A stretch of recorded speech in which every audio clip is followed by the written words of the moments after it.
Baiklah, kita buka halaman 13, 6 baris dari atas ya.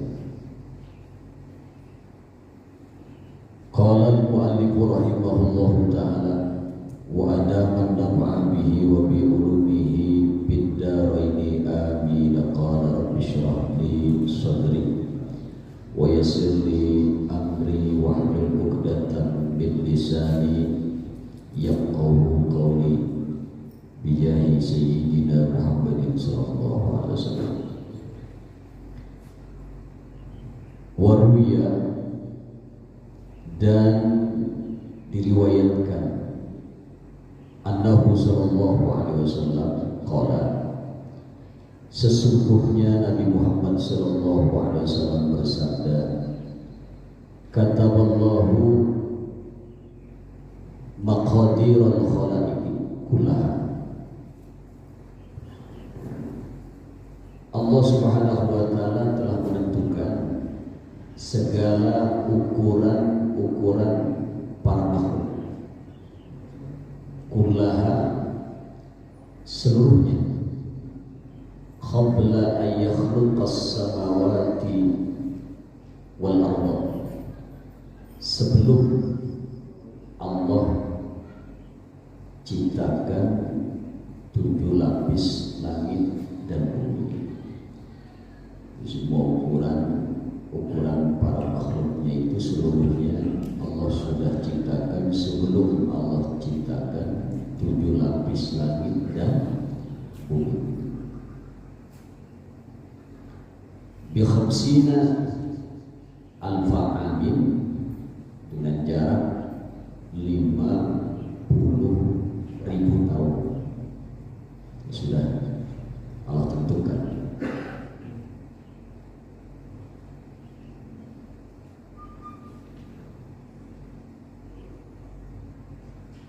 Semenjak sebelum Allah ciptakan 7 lapis langit dan 7 lapis bumi.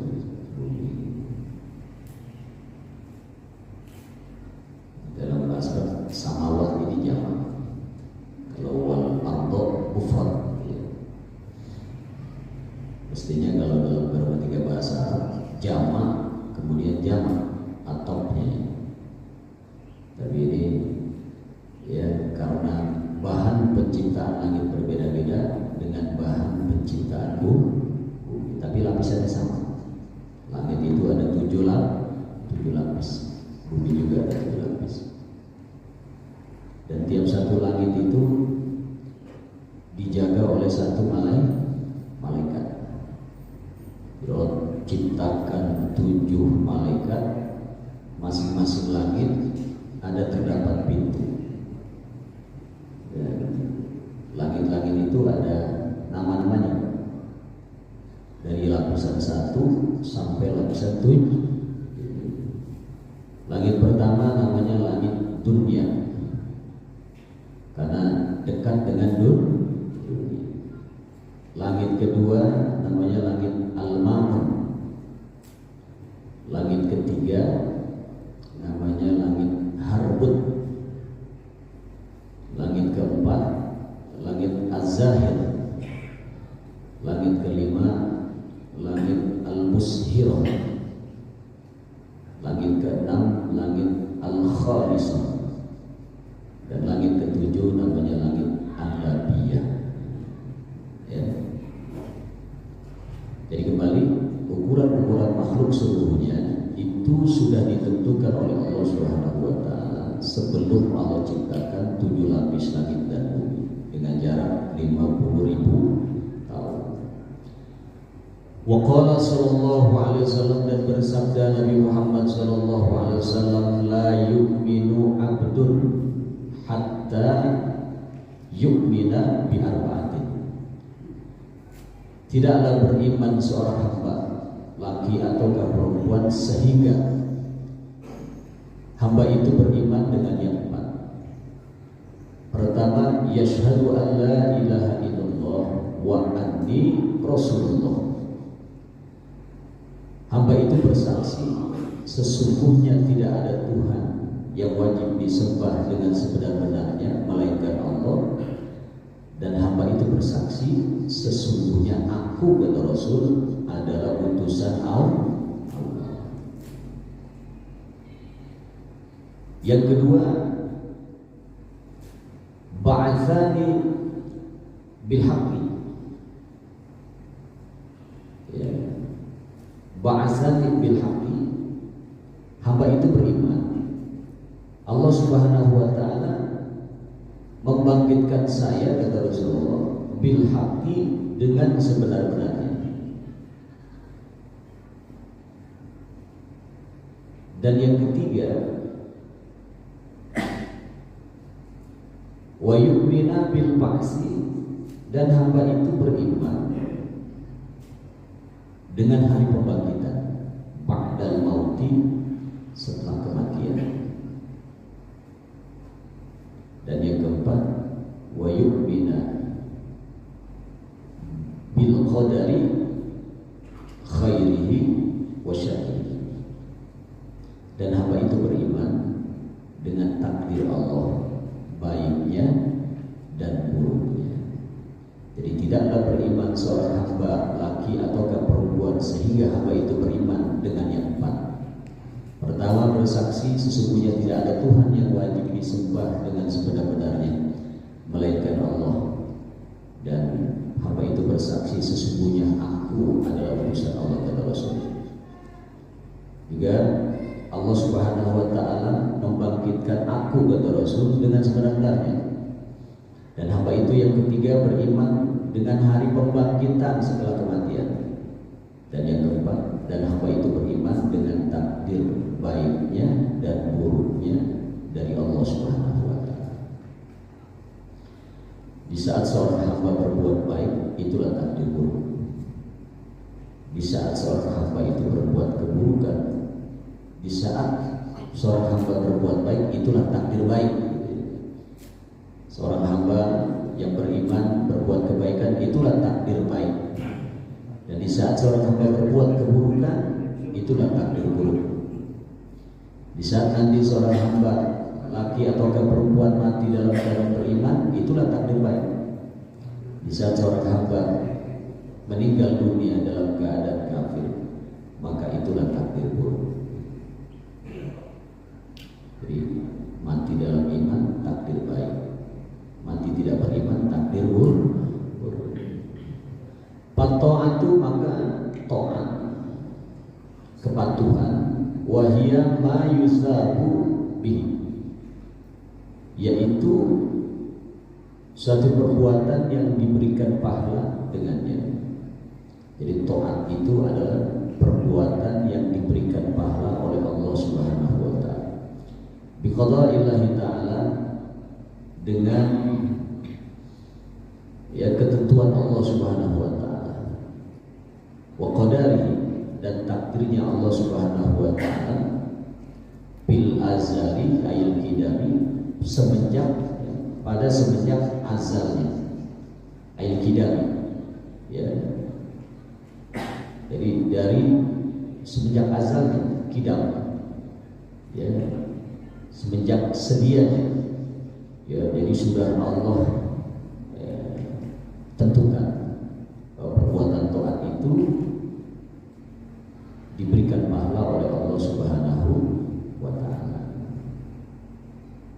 Kemudian wa iradatihi, dan dengan kehendaknya Allah, wa amrihi, dan perintahnya Allah, wa ridahu, dan ridhonya Allah, wa mahabbatihi, dan kecintaannya Allah, wa taufiqihi, dan taufiknya Allah.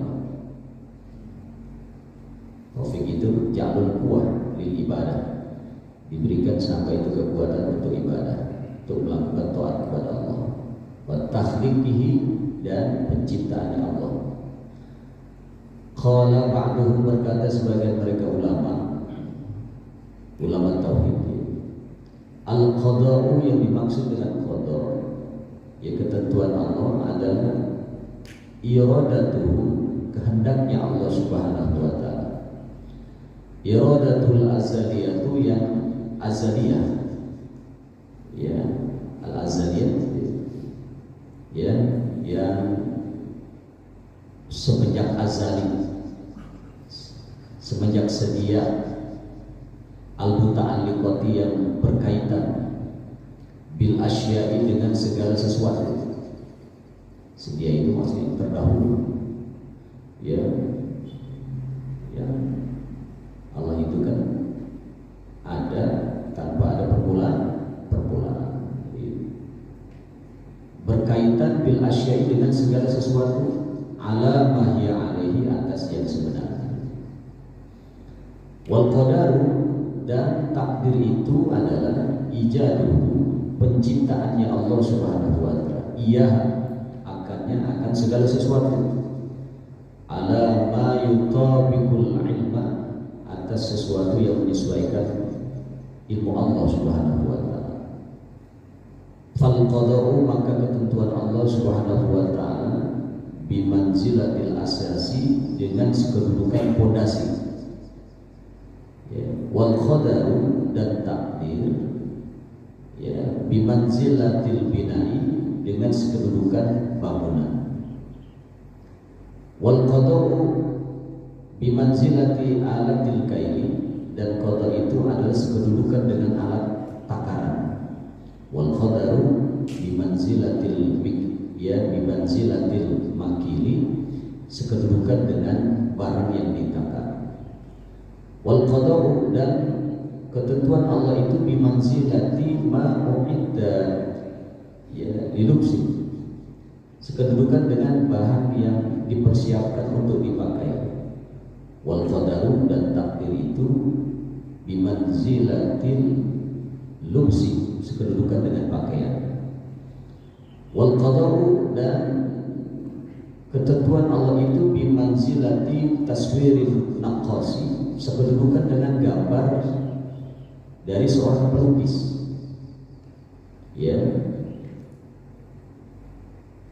As-surata, akan satu gambar fi zihnihi, di dalam pikirannya.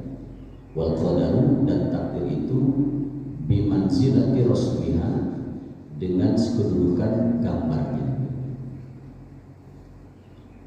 Kemudian wal isyanu, dan isyan, kemaksiatan itu atau kedosaan itu, wa huwa ma yu'aqabu alaihi, yaitu perbuatan yang disiksa atasnya. Jadi isyan atau kemaksiatan itu adalah sesuatu yang disiksa atasnya. Bi qada'illahi ta'ala wa qadarihi wa iradatihi, dengan ketentuan Allah Ta'ala, wa qadarihi, dan takdir Allah Ta'ala, wa iradatihi, dan kehendaknya Allah Subhanahu wa taala. Ai, artinya masyiatihi, ketentuannya Allah Subhanahu wa taala, bil azali, pada semenjak azal, ayil kidam, semenjak kidamnya, semenjak sedianya. Wa takhlifihi, dan peninggalannya Allah Subhanahu wa taala, wa khazlanihi, penelantarannya. Kemudian walaysa bi amrihi wala biridhahu, dan kemaksiatan itu bukan dengan perintahnya Allah dan bukan dengan ridhonya Allah. Wala bi mahabbatihi, dan bukan juga dengan kecintaannya Allah. Wala bi taufiqihi, dan juga bukan dengan taufiknya Allah. Kemudian ma'lam, dan ketahuilah anna madlulal amri, sesungguhnya hal yang ditunjukkan kepada satu perintah, ghairu madlulil iradati, bukan hal yang ditunjukkan daripada kehendak. Faqad yanfaqu, sewaktu-waktu terlepas. Faqad yanfaqul amru, sewaktu-waktu terlepas. Anil iradati, daripada kehendak. Kama, sebagaimana idza qatala ibnul hakimi, apabila anak hakim itu membunuh rajulan, seorang laki-laki, amdan, dalam keadaan sengaja. Idza qatala ibnul hakimi rajulan amdan, apabila membunuh anak hakim itu seorang laki-laki sengaja, maka di dalam hukum Islam, fa innal hakimah, maka sebagai si hakim ini ya'muru memerintahkan biqatli banihi dengan membunuh anaknya. Tapi wala yakunu muridan lahu, dan keadaan hakim ini tidak menginginkan, tidak menghendaki lahu untuknya untuk membunuh anaknya. Kadang terlepas seperti itu, ya, sungguh terlepas bagi perintah itu. Faqad yanfaqul amru, faqad yanfaqul amru, terkadang perintah itu terlepas anil iradati, daripada satu kehendak. Sebagaimana digambarkan apabila anak hakim itu membunuh seseorang sengaja, maka hakim memerintahkan, ya, memberikan hukuman kepada anaknya, ia perintahkan untuk dibunuh anaknya. Dalam Islam itu, hukum Islam di negara Islam itu ada hukum qisas. Tapi wala yakun muridan lahu, dan tidaklah si hakim itu muridan, berkehendak lahu untuknya untuk membunuh anaknya. Wa ma'na ridho, dan arti ridho. Wa ma'na ridho, adapun arti ridho. Wa ma'na ridho, adapun arti ridho, qabulul syai'i. Arti ridho adalah qabulul syai'i, menerima sesuatu. Wal isabatu alaihi, dan diberikan pahala atasnya, atas sesuatu itu. Au tarkut ta'zibi, atau meninggalkan disiksa, alaihi, atasnya. Itu ridho. Ridho itu adalah diterimanya sesuatu dan diberikan pahala atas sesuatu itu, atau ditinggalkan penyiksaan atasnya. Wa ammal mubahatu, adapun segala yang mubah, yang boleh, palesa bi amrihi ta'ala, maka bukanlah itu dengan perintahnya Allah Ta'ala. Fa kullu ma 'alimallahu ta'ala annahu yujadu, maka semua sesuatu yang Allah Ta'ala telah ketahui sesungguhnya yujad, terwujud, arada wujudahu, yang Allah kehendaki akan adanya, sawa'un, sama saja, amara bihi, Allah perintahkan dengannya, aulam ya'mur, ataukah Allah tidak perintahkan.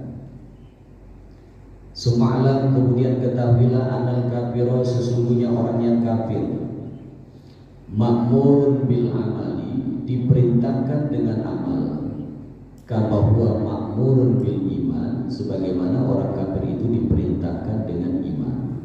Wahada, adapun keterangan ini inda Syafi'iyati, menurut pendapat al-Imam Asy-Syafi'i. Jadi menurut Imam Syafi'i, orang kafir itu diperintah dengan amal sebagaimana diperintah dengan iman. Khilafan lil Hanafi, berlainan dengan al-Imam Hanafi, haitsu qala, ketika beliau berkata, innal kafira, sesungguhnya orang yang kafir itu la yakunu ma'muran bil amali, tidaklah keadaan orang kafir itu diperintah dengan amal. Bal, bahkan huwa, orang yang kafir itu ma'murun, diperintahkan bil iman, dengan iman. Wa daliluhu, adapun dalilnya, petunjuknya Allah Subhanahu wa taala, qauluhu ta'ala, firman-Nya Allah Subhanahu wa taala, ya ayuhan nasu taqu, wahai orang-orang yang beriman, ya, bertakwalah kalian. Binaan, berdasarkan ala anna tafsir hadil ayati, atas sesungguhnya penjelasan ayat ini, indahu, menurut beliau Imam Hanafi, ya ayyuhal mu'minuna, wahai orang-orang yang beriman, atiu, taatlah kalian.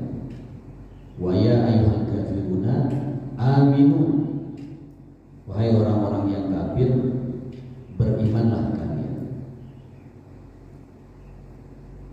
Wa ya ayyuhal munafiquna, wahai orang-orang yang munafik, akhlisu, ikhlaslah kalian.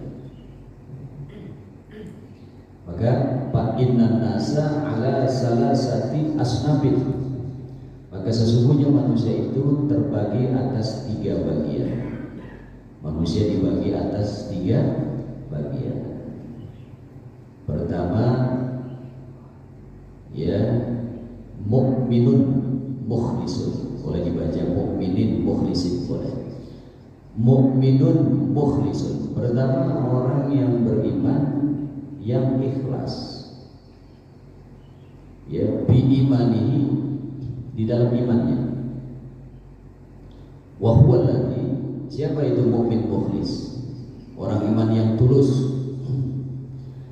Orang yang beriman yang tulus adalah wa huwa alladhi yuqirru bil lisan, adalah orang yang beriman yang dia mengakui dengan lisan, wa yusaddiqu bil janan, wa yusaddiqu bil janan, dan dia membenarkan dengan hati, wa ya'malu bil arkan, dan mengamalkan dengan anggota-anggota tubuh. Itu namanya mukminun mukhlisun, orang yang beriman yang tulus, ikhlas. Kemudian yang kedua, wa kafirun jahidun bi kufrihi, dan orang yang kafir lagi, orang yang ingkar, kafir ingkar, bi kufrihi, di dalam kekufurannya. Siapa orang yang kafir lagi yang ingkar di dalam kekufurannya? Wa huwa alladzi lam yuqirra bi lisani, adalah orang yang tidak mengakui dengan lisannya, ya, wa lam yu'min bi qalbihi, dan tidak beriman dengan hatinya. Ya, jadi lisannya tidak mengakui dan hatinya tidak beriman. Lalu yang ketiga, wa munafiqun mudahinun. Yang ketiga, manusia yang ketiga adalah orang yang munafik lagi penjilat. Ya, dipakihi di dalam kemunafikannya.